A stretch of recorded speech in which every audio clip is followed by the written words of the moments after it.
Hi guys, welcome to the channel. In today's video, I'm going to show you how you can check watch history on X. So first step, you need to open X and click on your profile picture. From here, you need to click on settings and support, and then you need to click on settings and privacy. Once you are here, you simply need to click on your account, and here you can see an option of download and archive of your data.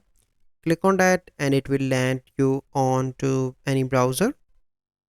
So here it is that here you need to verify your password. So here you need to enter your password.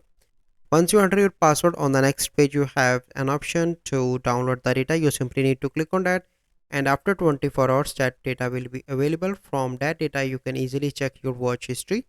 That is the only method possible. So I hope you find this video helpful. If you find this video helpful, must like this video, subscribe to our YouTube channel for future videos. We'll see you in the next video.